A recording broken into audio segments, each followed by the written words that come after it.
La victoire de Tshisekedi, que fera l'Union africaine? Oui. La première des choses, rapidement, Bachir, sur la forme. Il y en avait quand même 21 candidats. Oui, à la présidentielle. À la présidentielle, 20 candidats respectent la proclamation du Conseil constitutionnel. Il y a un candidat qui n'est pas d'accord. Vous aviez quand même pratiquement 40 millions d'électeurs. 40 millions d'électeurs. Un travail bien effectué par la CNI. 18 millions de votants. Contrairement à ce qu'on pense, les Congolais ne se sont pas massivement déplacés pour aller voter. Ça n'influe en rien, Bachir. Mais sauf que vous avez 47%, donc un Congolais sur deux. Il faut se poser la question pourquoi. Alors que c'était véritablement, ces élections avaient un enjeu fondamental. Pas seulement pour le Congo, pour le devenir de l'Afrique. Et puis vous en avez en quelque sorte pratiquement 50 000 bulletins nuls. Ça c'est pour la forme. La deuxième forme, Bachir, c'est un acteur en termes de négociation et d'interférence dans cette affaire qu'on va appeler l'Union africaine.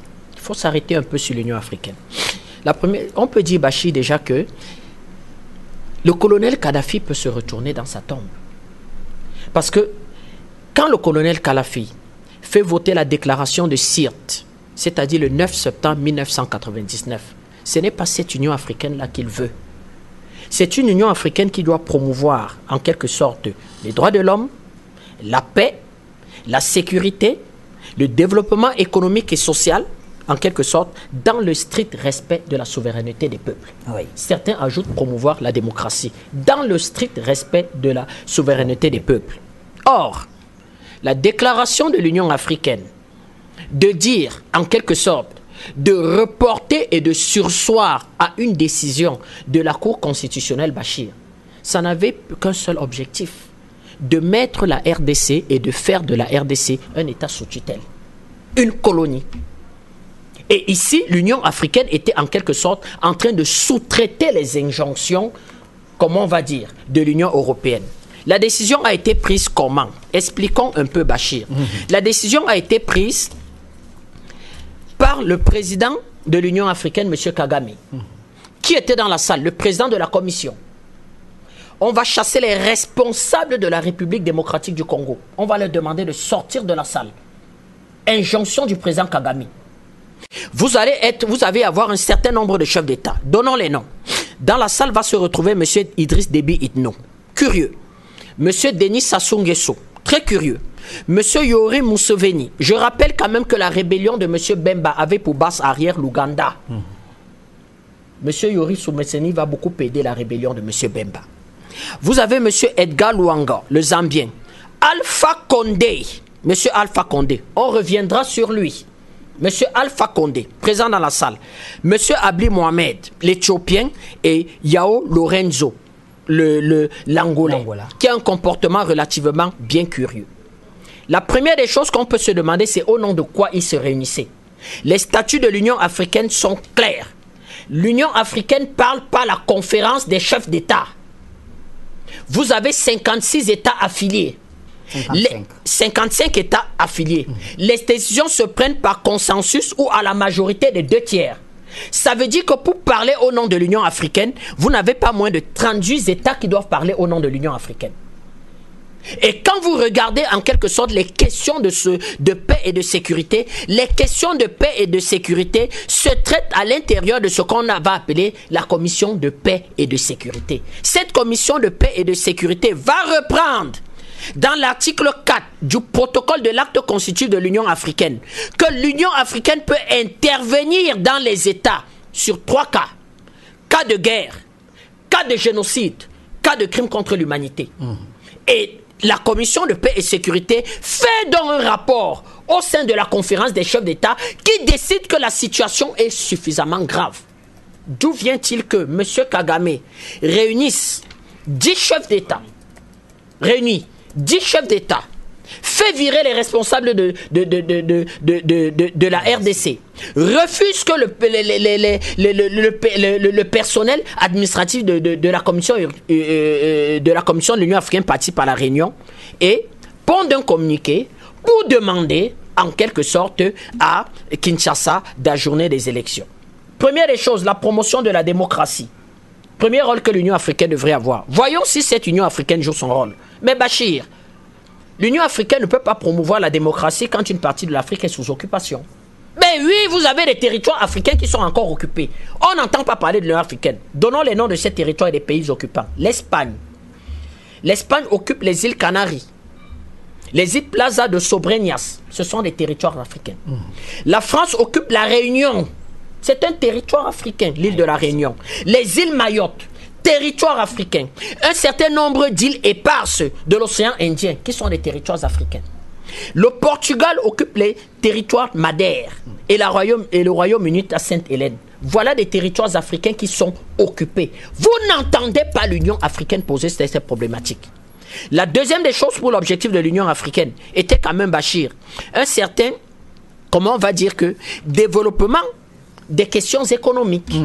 Des questions économiques. Donc il était question pour cette Union africaine-là de mettre sur pied une banque centrale africaine, une banque d'investissements africaine et surtout un fonds monétaire africain. Je vous rappelle, Bachir, que les études, c'est-à-dire les comités de pilotage qui devaient censés rédiger tous les textes fondateurs de ces histoires-là sont déjà prêts. Oui. Ça a avancé d'un iota, Bachir. Eh bien, la banque centrale africaine devait avoir pour capitale Abuja. Oui. La banque africaine d'investissement Tripoli et le fonds monétaire africain Yaoundé au Cameroun.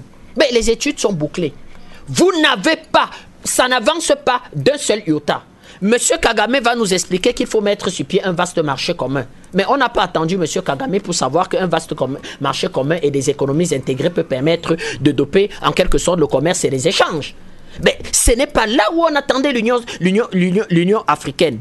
Mieux, Bachir, le Conseil, comme j'ai dit, de paix et de sécurité va aussi... Il va se poser un problème au sein de l'Union africaine, de savoir si on va par une intégration totale, de l'Afrique, comme le voulait le colonel Kadhafi, avec la mise sur pied de ces institutions économiques et financières, ou s'il fallait véritablement aller par petits pas par des intégrations sous-régionales. Mais le traité d'Abuja va être clair là-dessus, Bachir. C'est-à-dire qu'il va falloir aller par petits pas, par en fait des intégrations sous-régionales. Et le dernier sommet qui va avoir lieu à Kigali va donner raison en fait au traité d'Abuja de dire que quand un conflit a lieu en fait dans un pays, ce sont en fait les sous-zones d'intégration régionale qui doivent se saisir du conflit, essayer de voir comment résoudre le conflit et faire un rapport en quelque sorte à la commission et à la conférence des chefs d'État. C'est pour ça que quand nous avons un conflit en Afrique de l'Ouest, c'est généralement la CEDEAO qui se réunit, essaye de voir dans quelle mesure ils peut apporter une solution et fait un rapport. Mais la RDC appartient à la Commission économique des États de l'Afrique centrale. On ne va jamais saisir la Commission économique des États de l'Afrique centrale. Il faut dire que le président de cette commission, le président Ali Bongo, est légèrement alité en ce moment. Mais il y a son secrétariat exécutif. Jamais l'Union africaine ne va se reposer là-dessus. Mais en même temps, cette même RDC appartient aussi, en tout cas, est aussi membre dans la SADC et dans la CIRGL. Eh bien oui, membre dans la SADC, dans la SADC et dans ce qu'on appelle en quelque sorte la conférence internationale des Grands Lacs. Oui. Mais sauf que Bachir, au sein de la SADC, il va avoir un véritable débat et où la majorité va l'importer en disant qu'il va falloir respecter en quelque sorte le verdict des urnes et surtout ne pas pouvoir faire poser le moindre acte qui brime la souveraineté de la RDC. Et c'est là où on va voir interférer un certain nombre de puissances, notamment l'Union européenne, qui va expliquer qu'elle va recevoir un certain nombre d'éléments qui ne permettent pas de dire que le président Tshisekedi a gagné. Question Bachir, quels sont ces éléments? Et nous avons tous assisté à l'audience publique de la Cour suprême. Est-ce qu'on nous a brandi ces éléments irréfutables, Bachir? Mieux, l'Union européenne aujourd'hui va entretenir un certain mensonge avec la CENCO en disant qu'ils ont pu recevoir des fuites de de la Commission électorale nationale indépendante qui donne M. Fayoulou vainqueur à 60%. Sauf que Bachir, nous ne voyons pas ces fuites. Nous ne voyons pas cette fuite. C'est toujours quelque chose qui est entretenu par les médias occidentaux et entretenu en quelque sorte par un certain nombre de pays impérialistes de l'Union européenne pour donner cette instruction à l'Union africaine de véritablement décider de donner injonction à la République démocratique du Congo de ne pas pouvoir en quelque sorte proclamer des résultats. Bachir, si les résultats n'avaient pas été proclamés, eh bien, ce qui aurait pu se passer aurait été très grave. Parce qu'à chaque fois qu'on va violer la souveraineté d'un État, le remède va être pire. Souvenez-vous en Côte d'Ivoire, il va avoir 1000 réunions. 1000 réunions. Sauf qu'à un moment donné, on va interférer dans la souveraineté de Côte d'Ivoire et on ne va plus savoir qui aura primauté sur qui. Monsieur Bao, il va avoir un grand débat en Côte d'Ivoire de savoir qui devait donner les résultats de l'élection. Tchoy va estimer que c'est lui. Monsieur Bakayoko va estimer que c'est lui.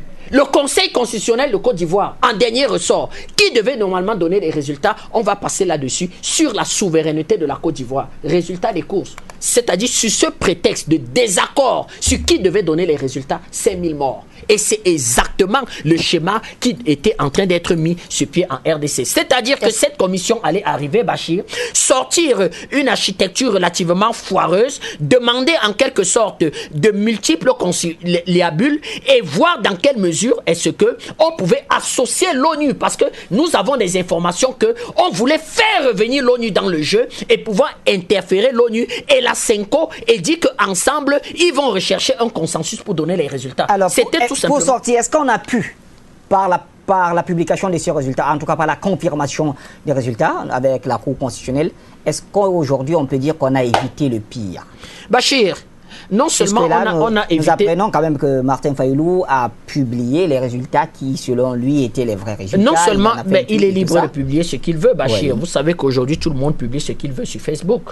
Les résultats de l'élection présidentielle dans chaque pays, chacun publie ce qu'il veut. Mais le problème, c'est qu'on parle de l'instance habilitée. Oui. À partir du moment où on est un républicain, quand la Cour constitutionnelle se prononce... Est-ce qu'il n'y a pas des risques qu'on se retrouve dans un chaos, une crise post-électorale, comme ce fut le cas en Côte d'Ivoire? Non, Bachir, c'est très difficile et il n'y aura même pas de crise post-électorale parce que déjà, les Congolais en sont conscients. Ouais. Je vous rappelle quand même que Kinshasa s'est réveillé aujourd'hui dans un calme relativement parfait et que les Congolais peuvent être fiers d'appartenir à ce pays qui va organiser des élections qui va sonner comme la renaissance de ce pays. Mais sauf que, comme on dit, Bachir, nous sommes relativement déçus de cette Union africaine qui de moins en moins s'occupe des préoccupations des peuples.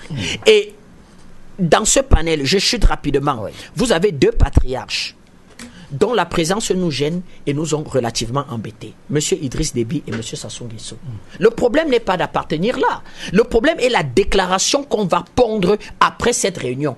Ou à la limite, on estime que la décision a été prise à l'unanimité. Et là, ça peut avoir une conséquence terrible même au sein des instances de la CEMAC. C'est-à-dire que ça peut faire voler en éclats une forme de confiance. Parce que quand le patriarche Idriss Déby, le patriarche Sassou Nguesso, qui est relativement quelqu'un qui a toujours négocié, qui a toujours été pointillé sur les questions de souveraineté, que nous avons même relativement, et que l'Afrique a soutenu quand il s'agissait des élections au Congo, on peut se dire véritablement si ça ne va pas faire en quelque sorte voler la confiance, sachant que effectivement nous avons un certain nombre de problèmes sécuritaires dans notre sous-région. Et si demain, effectivement, moyennant une forme, comment je vais dire que, de soutien, moyennant en quelque sorte une forme de, comment je vais dire que, d'appui financier de Washington, est-ce que véritablement ils ne peuvent pas être présents dans une réunion qui décide et qui demande en quelque sorte à Yaoundé de négocier avec ces sécessionnistes? C'est assez embêtant, c'est assez gênant. Nous avons été très embêtés par leur présence. Nous ne sommes véritablement pas d'accord là-dessus. Pour M. Alpha Condé, on peut le comprendre. Il est dans une véritable démarche pour en quelque sorte violer sa constitution et se présenter. Pour M. Yuri Museveni, ça a été clair.